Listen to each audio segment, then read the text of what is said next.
It was the sixth time this month that Lisa had sent me that same message, "Can't come tonight, something happened." The words hit harder than I wanted to admit. I stared at my phone for a long time, my dinner growing cold on the table. We had been together for almost 2 years, and in the beginning, she was the one always eager to meet. Now, she was the one canceling. Something didn't feel right anymore. At first, I tried to be understanding. She had a demanding job at a marketing firm, and late-night projects were common. But lately, her excuses had become vague and repetitive. No details, no calls afterward, just those 5 words. When I asked if everything was okay, she always replied, "Just work stress, I promise." I wanted to believe her, but the pit in my stomach said otherwise. That Friday night, after receiving her message again, I decided not to let it slide. Instead of texting back, I got in my car and drove toward her office. I knew she often worked late, so I thought maybe I could surprise her with her favorite coffee and help her get home safely. The drive was quiet, the kind of silence that lets your mind play every worst-case scenario on repeat. When I arrived, the building was mostly dark. Only a few windows were lit. I parked across the street and waited, thinking she might walk out any minute. But half an hour passed, then an hour. Still no sign of Lisa. That's when I noticed something strange. Her car wasn't there either. If she was really working late, where was her car? Curiosity turned into suspicion. I called her, but it went straight to voicemail. I checked her location through a shared app we had once set up when she traveled. To my surprise, the dot didn't show her office. It was near a quiet residential area on the other side of town. My chest tightened. I sat there for a full minute, unsure whether to trust what I was seeing. Then I started the engine and followed the map. The closer I got, the more uneasy I felt. Finally, I reached the street, calm, lined with small houses. Her car was right there, parked in front of a 2-story home I didn't recognize. The lights inside were dim, but I could see movement through the curtains. I didn't want to jump to conclusions, but my instincts screamed at me that I already knew.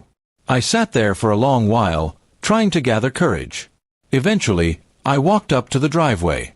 I didn't knock, didn't call her name. I just waited. After a few minutes, the door opened, not by Lisa, but by a man I'd never seen before. He looked surprised for a second before his expression shifted to something awkwardly familiar, like he recognized me. Then I heard Lisa's voice from inside, calling his name. My heart sank. She came to the door, her face freezing when she saw me. There was no way to cover it up now. Her expression said everything: shock, guilt, fear. "What are you doing here?" she whispered, as if I was the one who had done something wrong. I didn't yell. I didn't even speak at first. I just looked at her, waiting for an explanation that would never come. After a long silence, she finally said, "It's not what you think."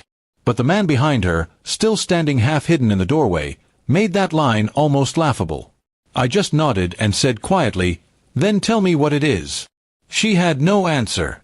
I turned around and walked away before she could speak again. That night, I drove without direction. My phone buzzed with her messages, long paragraphs about confusion, apologies, excuses. I didn't read them. I just drove until sunrise, parked by the ocean, and let the sound of the waves drown everything out. The betrayal stung not just because she cheated, but because she had made me doubt my own instincts for weeks. In the days that followed, I didn't confront her again. She called, texted, even showed up at my place once, crying and saying she'd made a mistake. But I had already made up my mind. I told her I wasn't angry, just done. There was no trust left to rebuild, no point pretending we could fix what she had broken 6 times over.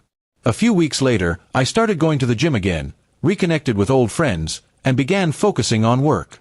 Healing wasn't quick, but it was steady. Every time I thought about that message, "Can't come tonight, something happened," I realized how many chances I'd given to someone who didn't value me enough to be honest. Months passed, and one day I got a message from her again. This time it said, "I'm sorry for everything. I hope you're doing better." I looked at it for a moment, then deleted it. I had no anger left, no need for revenge. Just a calm acceptance that sometimes people teach you painful lessons in trust. In the end, I learned that love without honesty is just a beautiful illusion waiting to shatter. And when it finally does, you have two choices: stay broken or walk away and build yourself back stronger. I chose the latter.